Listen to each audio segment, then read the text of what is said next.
¿Cuál creen ustedes que sea el trabajo ideal?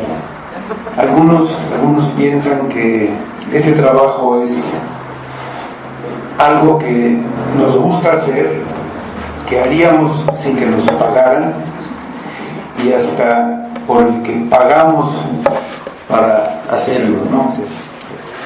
Y podemos pensar en algunos deportistas que juegan su deporte, que les gusta jugarlo, son buenos al hacerlo y se divierten y les pagan mucho dinero por hacer ese trabajo. Sin embargo, con el tiempo se vuelve trabajo. Hay un basquetbolista ya retirado llamado Michael Jordan, no sé si hayan oído hablar de él, y él pues jugaba básquetbol, era muy bueno, le pagaban mucho dinero, y llegó el tiempo en que se cansó de jugar el básquetbol, ya se sentía en los entrenamientos entonces como una carga, y entonces se retiró de jugar básquetbol y dijo: mejor voy a jugar béisbol. Y claro, no era lo mismo como jugador de béisbol que de básquetbol, y regresó a jugar el básquetbol. Pero bueno, es el trabajo que puede parecer ideal, y pues lo hacía que resultaba económicamente beneficioso, ¿no? Y por eso hacía ya como trabajo, aunque tuviera que entrenar mucho este trabajo. Entonces el trabajo se hace por esta razón. A veces se tiene que hacer un trabajo y las personas lo hacen así porque tienen que trabajar. A mí me asombra el trabajo que hacen las mujeres, en especial las esposas, que hacen mucho trabajo que a veces no es reconocido como tal, de pequeñas cosas para que esté todo en la casa, y lo hacen no por una ganancia económica, sino lo hacen por amor. Y así, cuando hacen todas estas cosas y no esperan nada a cambio, ¿no? A veces pues simplemente por amor, no esperan recibir nada. Y así como cantábamos en el himno anterior, en el anterior, que todo lo que Cristo hizo pues fue un trabajo, el mayor trabajo que puede hacer alguien, y a veces como dice, pues yo hice esto y tú qué haces por mí, ¿no? Y aquí en este pasaje de Pedro habla de un trabajo en especial, ¿no? Que no se debe hacer así como un trabajo. Vamos allá al capítulo 5 de Pedro.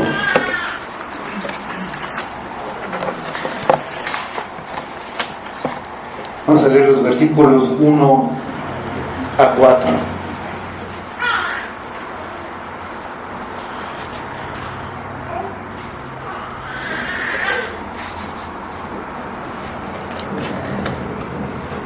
Dice: ruego a los ancianos que están entre vosotros, yo anciano también con ellos, y testigo de los padecimientos de Cristo, que soy también participante de la gloria que será revelada.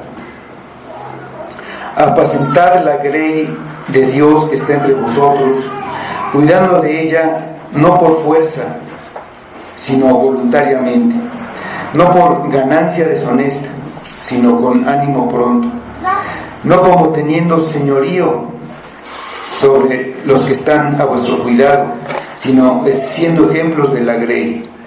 Y cuando aparezca el príncipe de los pastores, vosotros recibiréis la corona incorruptible de gloria. Vamos a orar.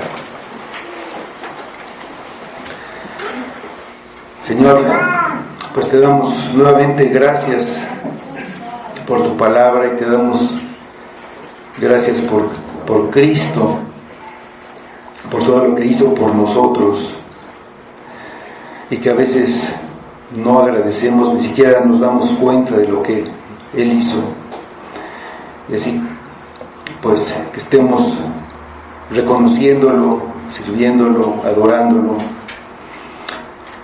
y en este día dándole la gloria. Te pedimos que por medio de tu Espíritu obres en nosotros para que cambies nuestro corazón egoísta que quiere ver por nosotros y lo que nos gusta, Señor, y que veamos a Cristo, que si nos lleves más cerca de Él. Pedimos todo para tu gloria y lo pedimos por Cristo. Amén.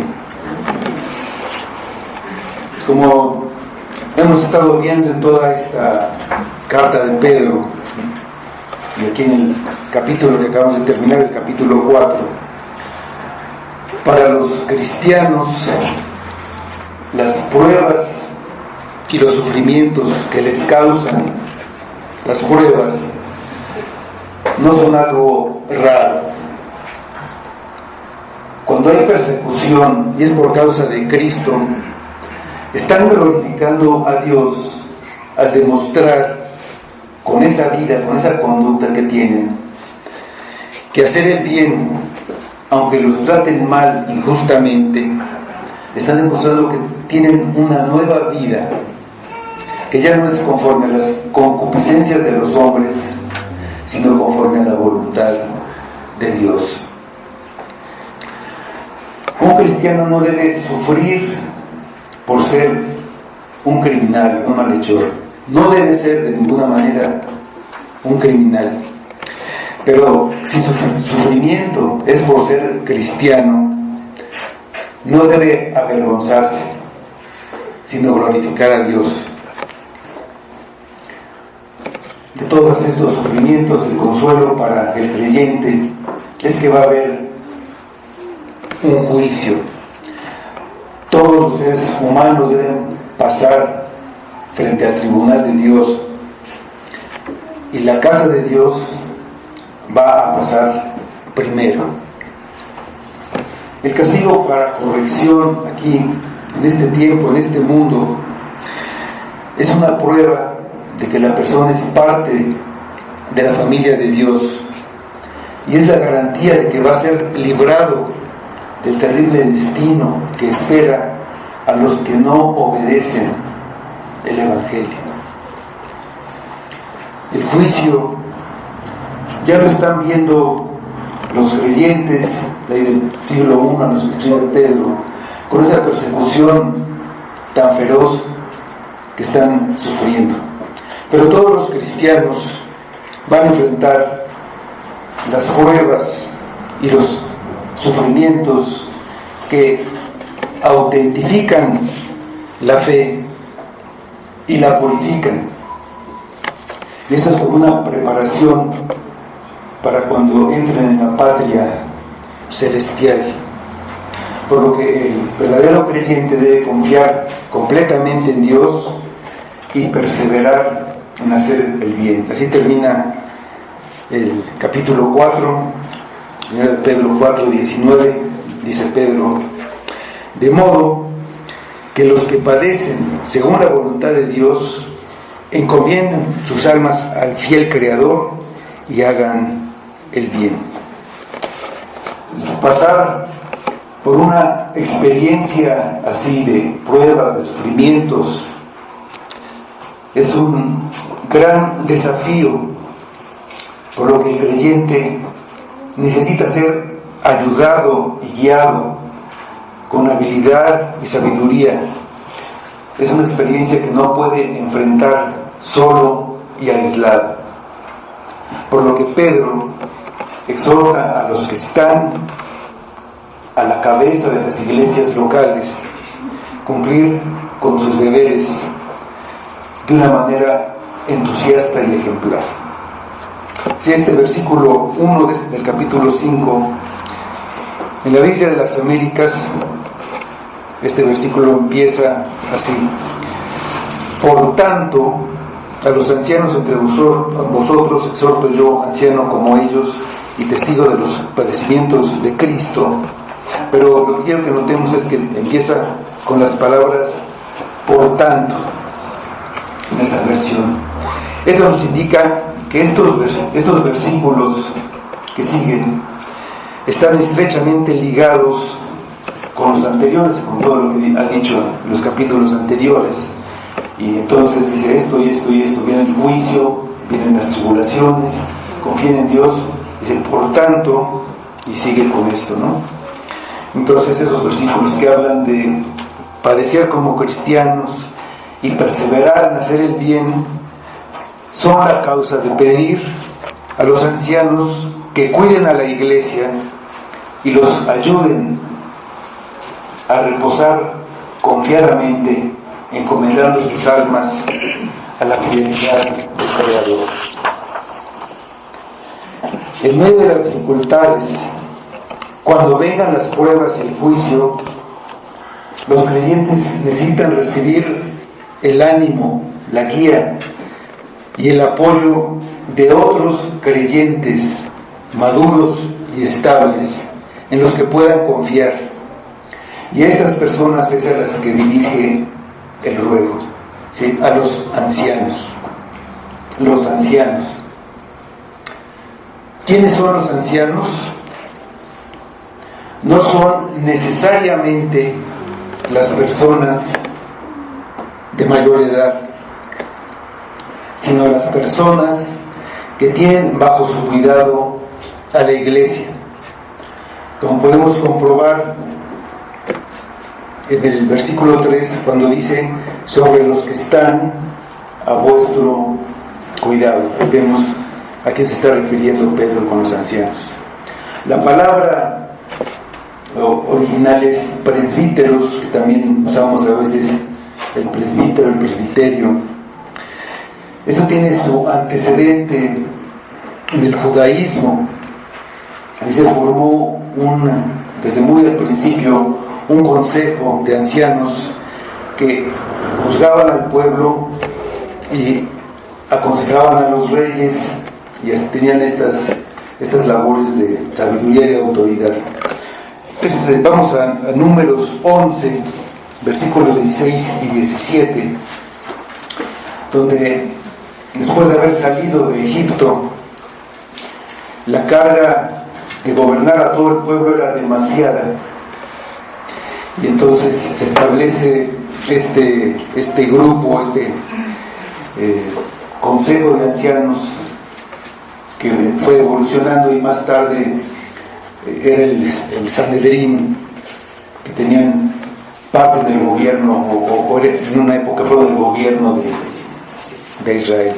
Pues aquí leemos entonces, dice: entonces Jehová dijo a Moisés: reúneme 70 varones de los ancianos de Israel, que tú sabes que son ancianos del pueblo, y sus principales, y tráelos a la puerta del tabernáculo de reunión, y esperen allí contigo, y yo descenderé y hablaré allí contigo, y tomaré del espíritu que está en ti, y pondré en ellos, y llevarán contigo la carga del pueblo, y no la llevarás tú solo. Más adelante, así cuando estaban las ciudades, los ancianos eran los que tenían la autoridad. Cuando se cometía un crimen, los ancianos hacían las investigaciones y todo eso, y también aconsejaban a los reyes. Vamos a Primera de Reyes 28, nada más para ver un ejemplo de esta manera en que ellos, los ancianos, intervenían dando consejo al rey. Entonces aquí en este versículo leemos: y todos los ancianos y todo el pueblo le respondieron: no le obedezcas ni hagas lo que te pide. Pero ahí los ancianos estaban aconsejando al rey. Los ancianos tenían mucho peso en la vida judía, tenían este prestigio y los buscaban, tenían peso en las decisiones. Así que recordamos que a Cristo le preguntaban o le dijeron: ¿por qué tus discípulos no siguen la tradición de los ancianos, ¿no? O quebrantan la tradición de los ancianos? Sí, en toda la antigüedad los ancianos eran considerados sabios y se les tomaba muy en cuenta a la hora de gobernar y de tomar decisiones. Y no solamente entre los judíos, en la mayoría de las culturas, hasta en los chinos y todos esos, pero también eran muy tomados en cuenta con los griegos y con los romanos, que en esa época estaban dominando a Israel. Una de las instituciones de Roma era el Senado, que viene de la palabra senes, que quiere decir anciano, de ahí viene senectud también. Y este Senado se encargaba de ratificar las leyes que eran votadas, aconsejar a los magistrados, dirigir la política exterior, las finanzas y la religión. Pero el término de anciano o de ancianos se usa en el Nuevo Testamento para designar a los encargados de gobernar a la iglesia. En el libro de Hechos vemos que Pablo iba en su viaje misionero a las ciudades a predicar, haciendo discípulos, y luego regresó para establecer ancianos en cada iglesia que ya se había formado. Estos ancianos eran formados de entre los congregantes, los que cumplían con ciertos requisitos. Vamos a Hechos capítulo 14 y vamos a leer los versículos 21 y 23. Entonces, estaban estas comunidades, estas iglesias locales, estaban funcionando como tales, y regresaba Pablo, y los que cumplían con los requisitos eran puestos como ancianos. Dice el versículo 21: y después de anunciar el evangelio a aquella ciudad y de hacer muchos discípulos, volvieron a Listra, a Iconio y a Antioquía. Versículo 23: y constituyeron ancianos en cada iglesia, y habiendo orado con ayunos, los encomendaron al Señor, en quien habían creído. Pablo también mandó a Tito, en la carta que le escribe, a que estableciera ancianos en cada ciudad, y ahí se da las características o los requisitos que deben de tener los ancianos, a los que también les llama obispos o supervisores, y aquí en esta carta de Tito los llama administradores de Dios. Vamos a ir a la carta de Tito, capítulo 1, versículos 5, y después la primera parte del versículo 7.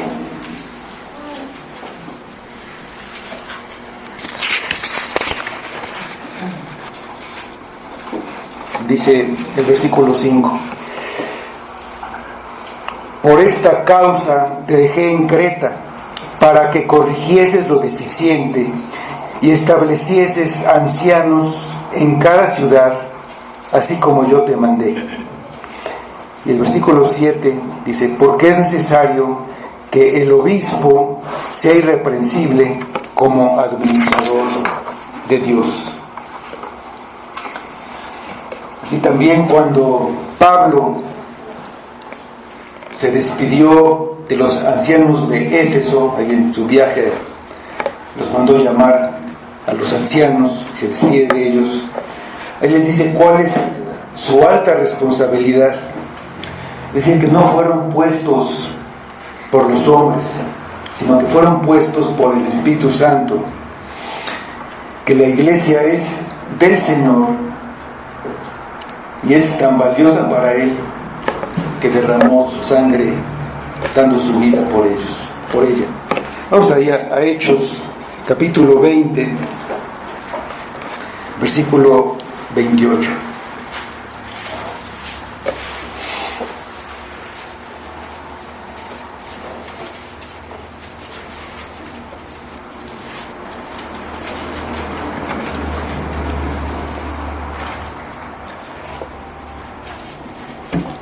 Dice: por tanto, mirad por vosotros y por todo el rebaño en que el Espíritu Santo os ha puesto por obispos, para apacentar la iglesia del Señor, la cual Él ganó por su propia sangre. Obispos quiere decir también supervisor o sobrevedor.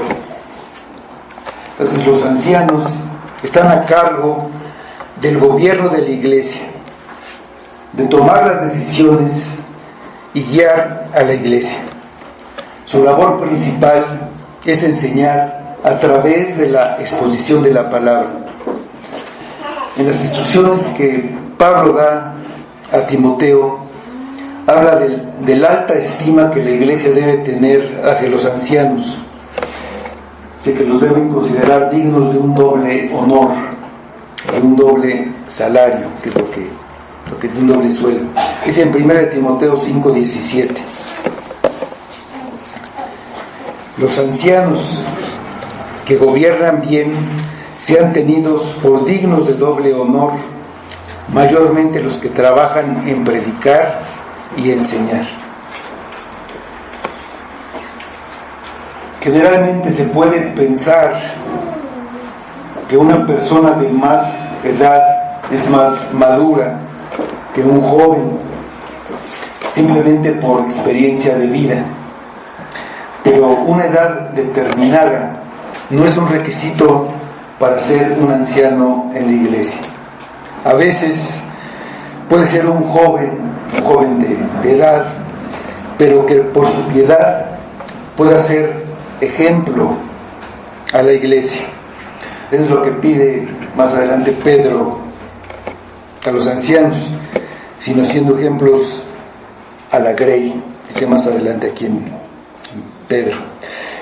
Y Pablo le dice a Timoteo: ninguno tenga en poco tu juventud, sino sé ejemplo de los creyentes en palabra, conducta, amor, espíritu, fe y pureza.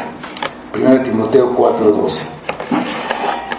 Los ancianos están en ese lugar no por su propia voluntad, son un don de Cristo a la iglesia. Es algo que Cristo le da a la iglesia y se los da conforme a su gracia, para que la iglesia sea edificada.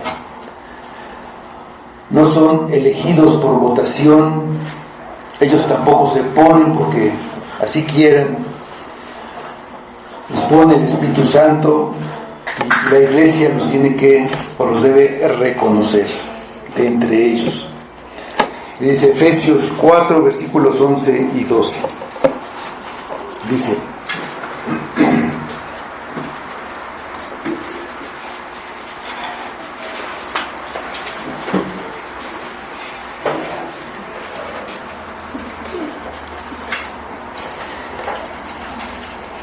y él mismo constituyó a unos apóstoles, a otros profetas, a otros evangelistas, a otros pastores y maestros, a fin de perfeccionar a los santos para la obra del ministerio, para la edificación del cuerpo de Cristo. ¿Cómo reconoce la iglesia a estas personas? Para que la iglesia los pueda reconocer, Dios usa principalmente su providencia. ¿Cómo? Pues dándoles dones. Primero capacita a un hombre y le da los dones. Le da la oportunidad para que los desarrolle. O sea, se toma tiempo para que esté aprendiendo primero, para que vea, para que esté en la iglesia, que le da la oportunidad de que desarrolle estos dones que Dios le dio, y entonces así los muestra a la iglesia.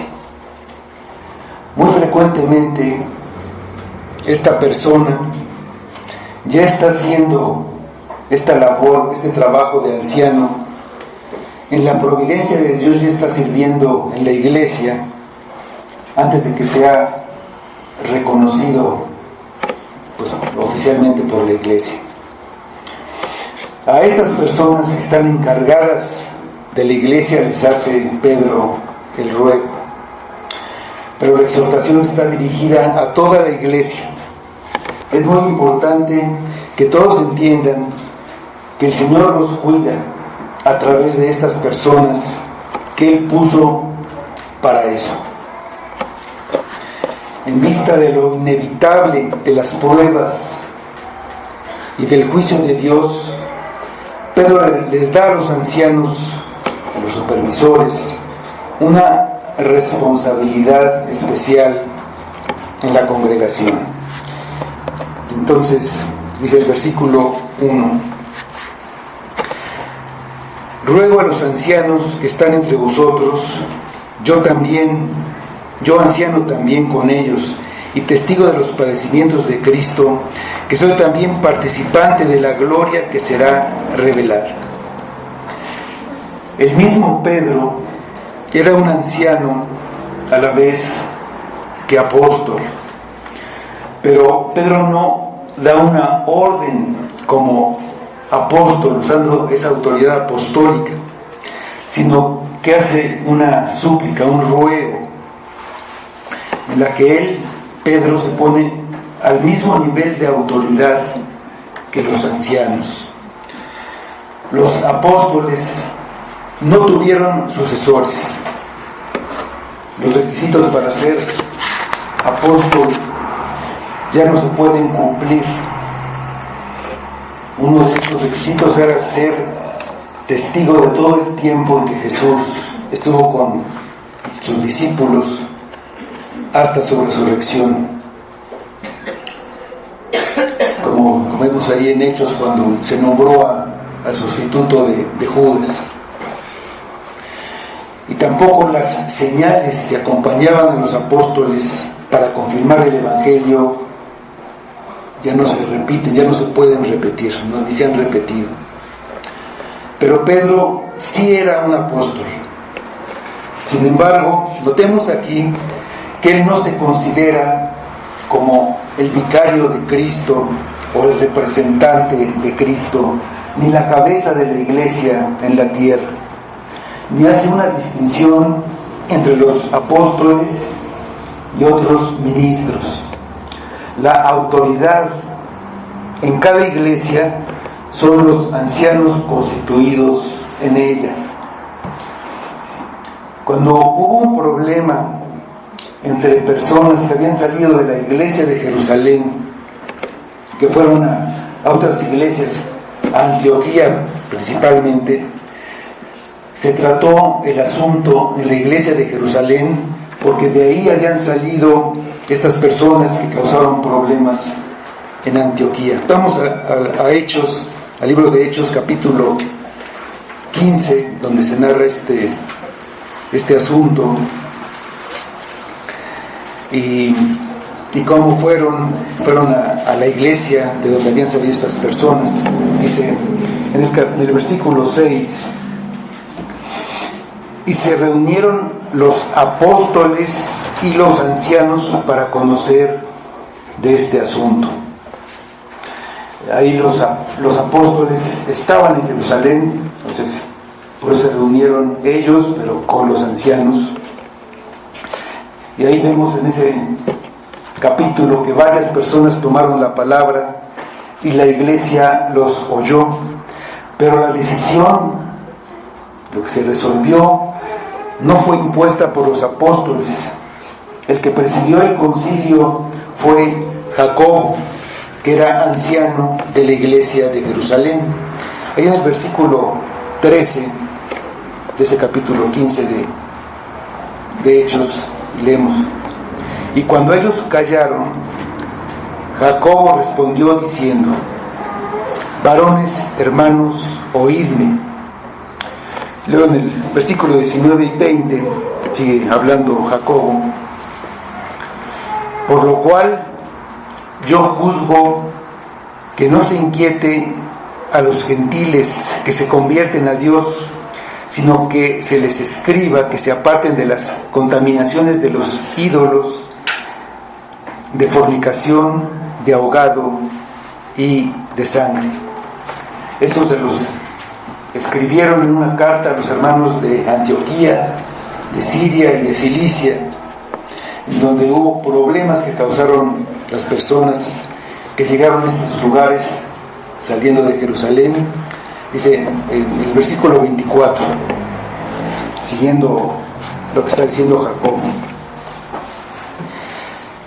por cuanto hemos oído que algunos que han salido de nosotros, a los cuales no dimos orden, os han inquietado con palabras, perturbando vuestras almas, mandando circuncidaros y guardar la ley. Nos ha parecido bien, habiendo llegado a un acuerdo, elegir varones y enviarlos a vosotros con nuestros amados Bernabé y Pablo. Pues vemos que la decisión y el gobierno de la iglesia está en los ancianos. El ruego de Pedro a los ancianos que están pues en las iglesias en las que escribe, él habla así a los ancianos. Este plural, ancianos, nos indica que había más de un anciano. En los versículos de Timoteo, de Tito y de Hechos también hablan en plural, siempre hablan de ancianos, constituyeron ancianos, los ancianos que gobiernan bien, siempre en plural. El ideal de una iglesia es que haya pluralidad de ancianos y de diáconos. No todos tienen los mismos dones ni las mismas habilidades.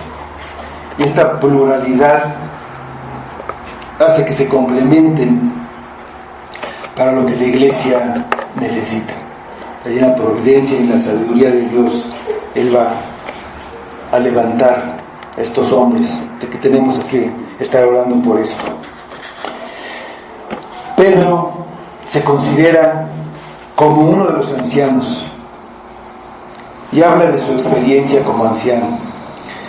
Les dice que él mismo había participado de los sufrimientos de Cristo.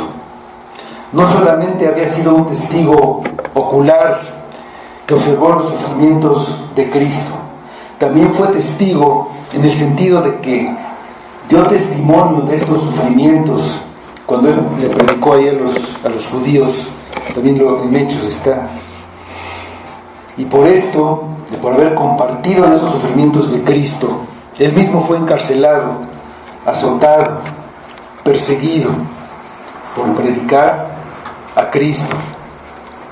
Entonces Pedro sabe que él es heredero de la vida eterna, de la gloria todavía no revelada, de la que también él participó de cierta forma, físicamente, vivencialmente, en la transfiguración.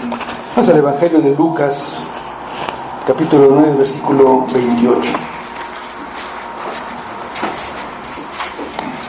Por eso Pedro dice que él participó ya de la gloria que será revelada. Dice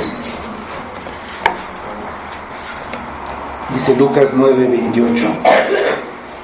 Aconteció como 8 días después de las palabras que tomó a Pedro, a Juan y a Jacobo y subió al monte a orar. Y entre cuanto que oraba, la apariencia de su rostro se hizo otra, y su vestido blanco y resplandeciente. Y aquí 2 varones que hablaban con él, los cuales eran Moisés y Elías, quienes aparecieron rodeados de gloria y hablaban de su partida, que iba Jesús a cumplir en Jerusalén. Pedro está viendo hacia el futuro, él está viendo hacia la patria celestial. Esa es la gloria que será revelada al regreso de Cristo. Y entonces les pide a los ancianos que cuiden a la iglesia en ese tiempo en la tierra, que es un tiempo de pruebas, de dificultades, y que también vean hacia el futuro, porque hay una recompensa. El pastor apacienta la grey de Dios. Es el versículo 2.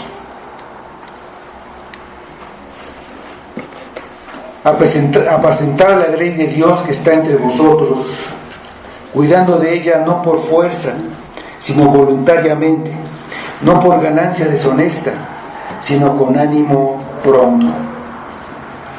Aquí cambiamos, damos otro nombre a este encargo, a este oficio de obispos, supervisores, presbíteros, ancianos. Otro nombre para designarlos es el de pastor. Aquí en este versículo habla de grey. Grey significa rebaño, y apacentar la grey, habla de lo que hace un pastor. Cristo compara a su pueblo con un rebaño de ovejas en las que Él es el pastor que cuida a las ovejas, al grado de sacrificar su vida por ellas. Él da su vida por las ovejas. Vamos al Evangelio de Juan, capítulo 10, versículos 14 a 16.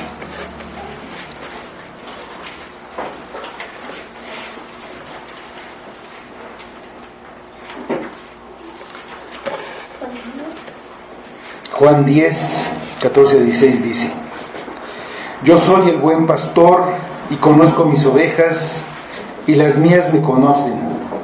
Así como el Padre me conoce, y yo conozco al Padre, y pongo mi vida por las ovejas. También tengo otras ovejas que no son de este redil. Aquellas también debo traer y oirán mi voz, y habrá un rebaño y un pastor. Cristo es el único pastor de sus ovejas. Él las cuida y da su vida por las ovejas. Son tan amadas y tan preciosas para Él que no va a permitir que nada las separe de Él. Él las cuida, las libra del pecado y las guarda de todos los que vienen a destruir, a matarlas. Él va a cuidar a su iglesia, principalmente de que no sea engañada. Las ovejas oyen mi voz, dice Cristo. Y Él encarga a este rebaño, mientras Él regresa, a otros pastores. La grey es de Dios. Hay una sola grey, un solo pueblo de Dios.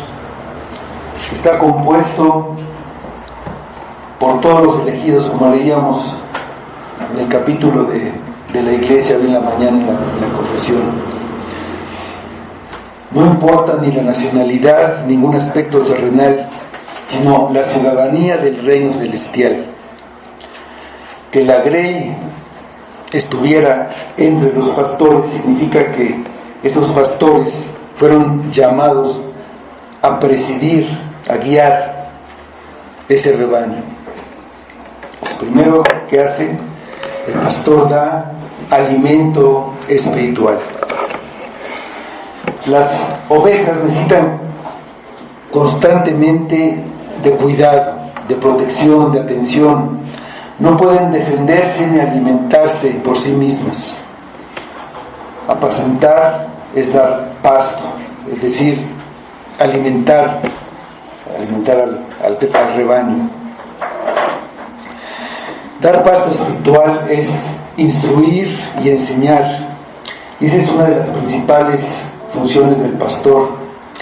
Pero apacentar también significa cuidar, vigilar, dirigir, proteger, alentar, consolar, animar, aconsejar, siguiendo el ejemplo de Cristo como buen pastor.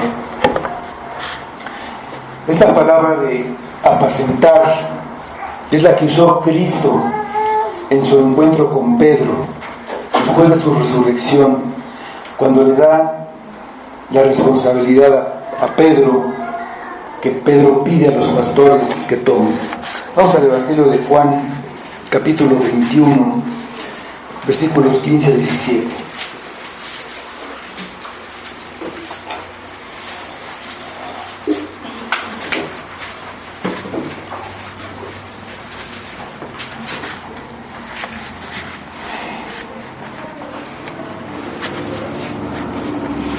Juan 21, 15 a 17 dice: Cuando hubieron comido, Jesús dijo a Simón Pedro: Simón, hijo de Jonás, ¿me amas más que estos?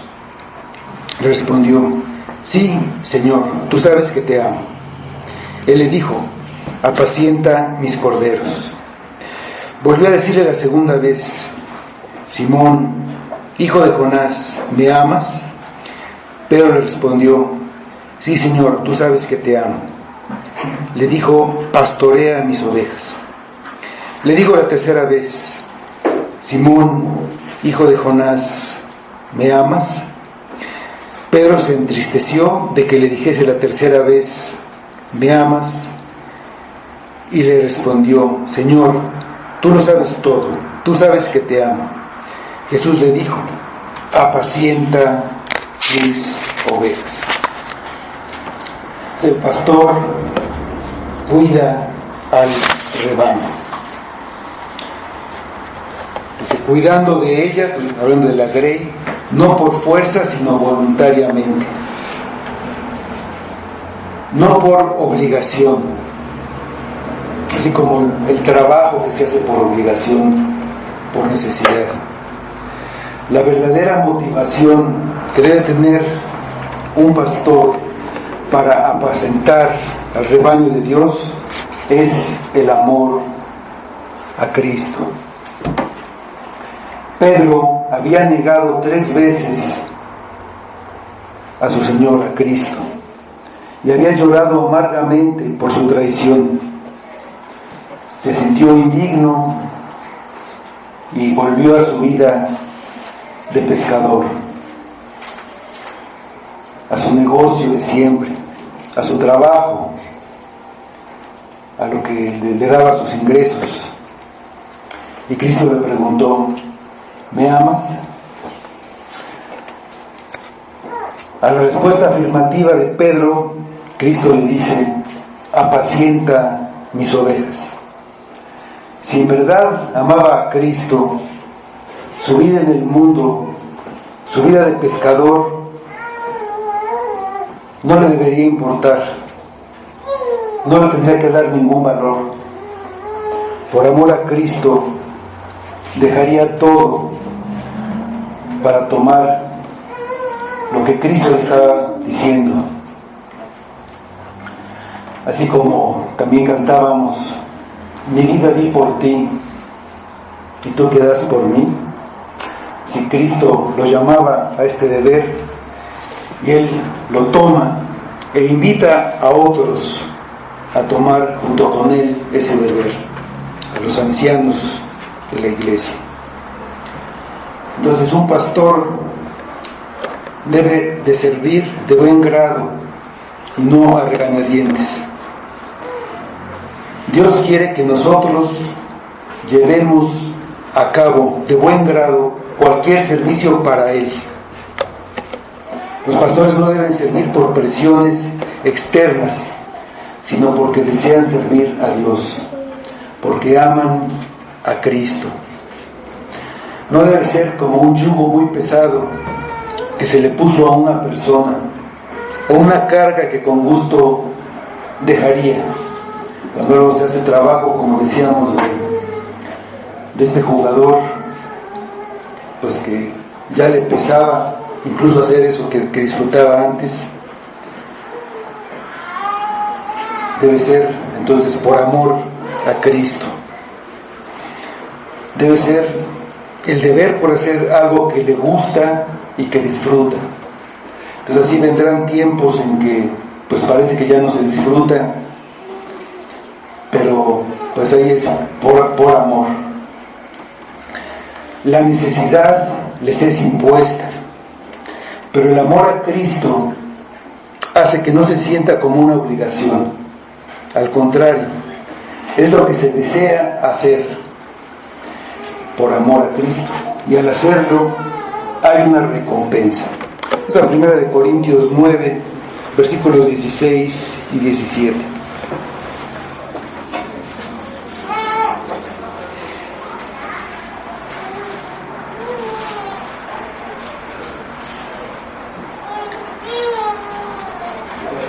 Dice: pues si anuncio el Evangelio, no tengo por qué gloriarme, porque me es impuesta necesidad, y ay de mí si no anunciare el Evangelio. Por lo cual, si lo hago de buena voluntad, recompensa tendré. Pero si de mala voluntad, la comisión me ha sido encomendada. Sí. Volviendo a nuestro pasaje, dice: no por ganancia deshonesta, sino con ánimo pronto. Debe servir el pastor alegremente, con celo y ánimo, lo que es opuesto al egoísmo. El egoísmo es poner primero mis intereses, mis deseos, cualquier cosa antes que el amor a Cristo. El entusiasmo es para hacer la obra de Dios, no para una ganancia material. No debe servir por lo que pueda obtener del ministerio, sino por amor a su Señor. La ganancia que obtiene un anciano del ministerio incluye tanto el honor de la iglesia como una posible ganancia monetaria. Los pastores de la iglesia primitiva ya recibían un pago por su ministerio, pero ese no debe ser el motivo, aunque a la luz de la razón sea algo lógico y necesario, y además también es bíblico. Vamos a 1 Corintios 9, 7.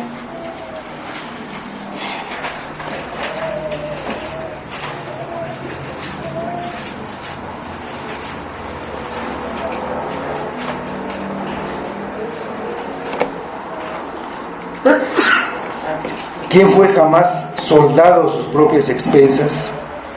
¿Quién planta viña y no come de su fruto? ¿O quién apacienta el rebaño y no toma de la leche del rebaño?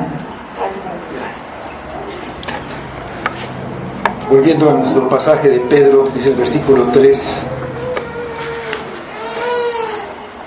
no como teniendo señorío sobre los que están a vuestro cuidado, sino siendo ejemplos de la grey. La actitud mundana es la de una persona que está en una posición de autoridad y hace sentir esa autoridad a los demás, y usa su autoridad para ser honrado y sacar provecho, y quiere ser halagado y que todos los demás lo sirvan, lo respeten. Un pastor debe ser todo lo contrario, siguiendo el ejemplo de Cristo. Vamos al Evangelio de Mateo, capítulo 20, versículos 25 a 28, donde Cristo les explica a los discípulos que le preguntaban quién sería el primero de ellos en el reino de Cristo. Y aquí les dice Cristo esto. Entonces Jesús, llamándolos, dijo: sabéis que los gobernantes de las naciones se enseñorean de ellas, y los que son grandes ejercen sobre ellas potestad. Mas entre vosotros no será así, sino el que quiera hacerse grande entre vosotros será vuestro servidor, y el que quiera ser el primero entre vosotros será vuestro siervo. Como el Hijo del Hombre No vino para ser servido, sino para servir y para dar su vida en rescate por muchos.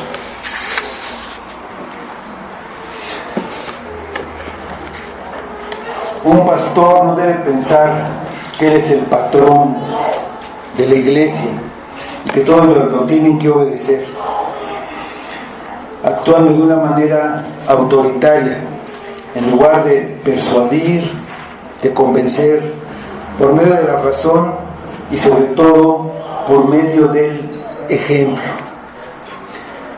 Es muy diferente a los dirigentes que se hacen llamar los sucesores de San Pedro y los únicos representantes de Cristo en la tierra.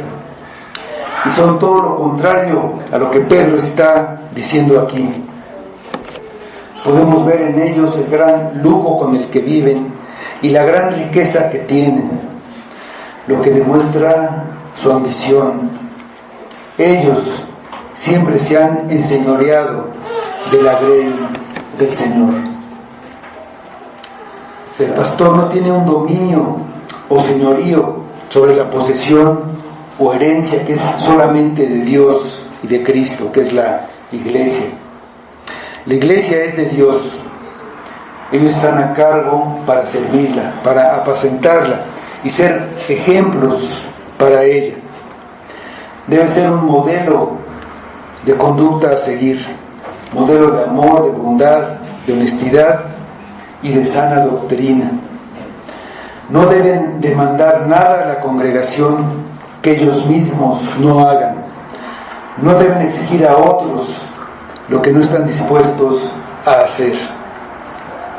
Para que la congregación siga a los pastores, deben dar el ejemplo. Es más fácil dominar y enseñorearse que ser un ejemplo. Hay una recompensa. Versículo 4.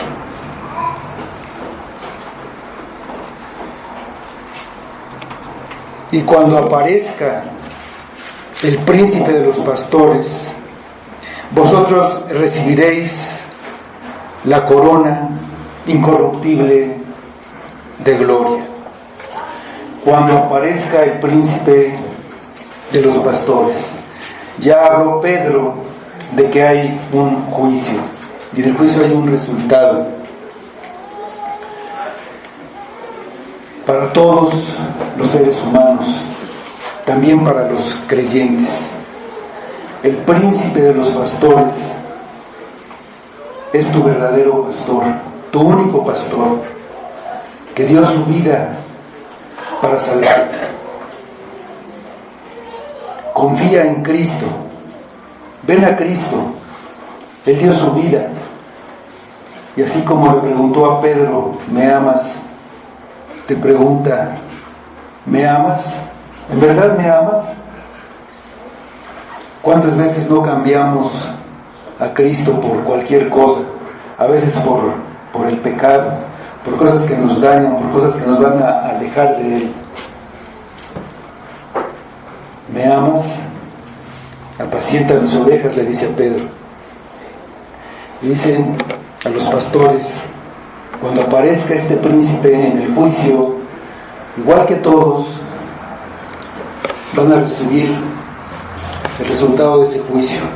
Dice, vosotros recibiréis la corona incorruptible de gloria.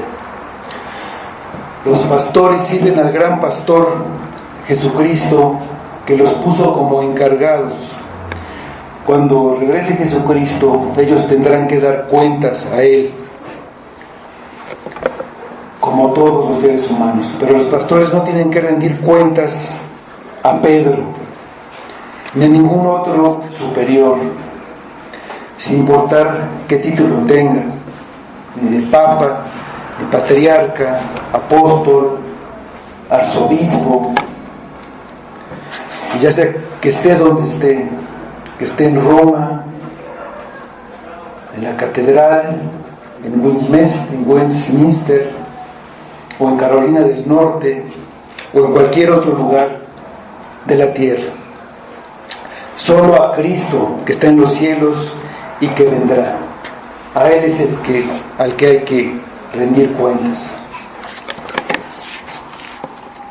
Vamos a Hebreos 13, 17.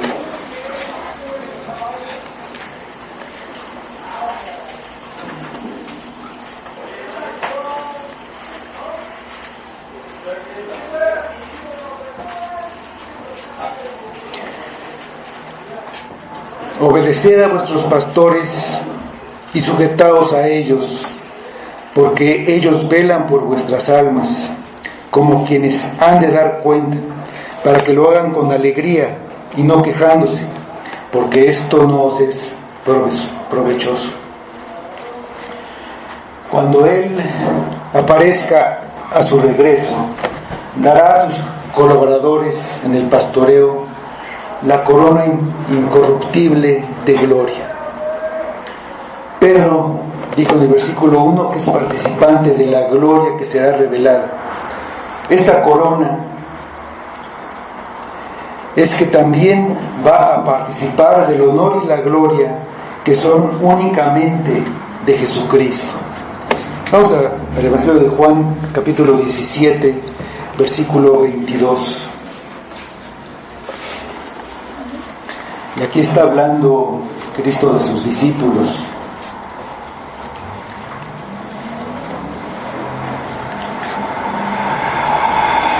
Dice: la gloria que me diste yo les he dado, para que sean uno, así como nosotros somos uno. Es una corona incorruptible, no es material, no es como de guirnaldas, como la que daban a los campeones en los Juegos Olímpicos. No es material, no es de oro ni de plata, es una corona espiritual. También hay una corona espiritual, una recompensa para todos los creyentes que aman a Cristo, que aman su venida. Segunda de Timoteo 4, 8.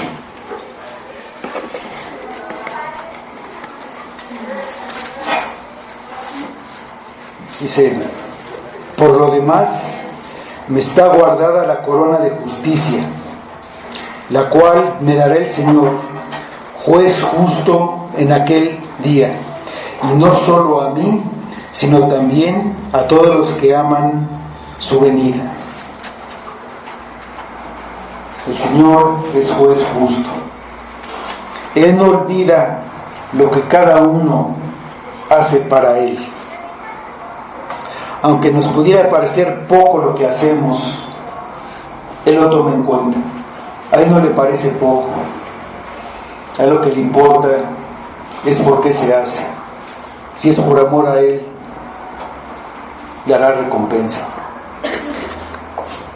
Lo que importa es que lo hagamos de corazón y con amor para Él, para el Señor, no para nosotros, para el Señor y no para los hombres. Vamos a orar. Señor, pues te damos gracias porque eres tú nuestro pastor, porque tú nos cuidas y porque tú diste tu vida por nosotros. No podemos agradecértelo, Padre. Nada de lo que hagamos pagaría lo que tú hiciste. Pero danos ese corazón, ese amor por ti, que vivamos por ti, para tu gloria, que cumplamos así el que tú nos hayas hecho creyentes. No hay otra cosa que podamos hacer más que amarte y vivir para tu gloria, Padre. Que lo entendamos y que sea la obra de nuestras vidas. Que obres en nosotros para limpiar nuestro corazón del egoísmo, de la impiedad, de todo lo que nos separe de ti, que nos lleve cerca de ti. Obra, Padre, en cada persona. Obra primero salvación y después limpia nuestro corazón para que te sirva verdaderamente. Que no regresemos a nuestra vida de antes. Que no regresemos a pescar, Señor, después de haberte conocido, y que digamos que te amamos, Padre. obra en esta iglesia para tu gloria, Cristo. Amén.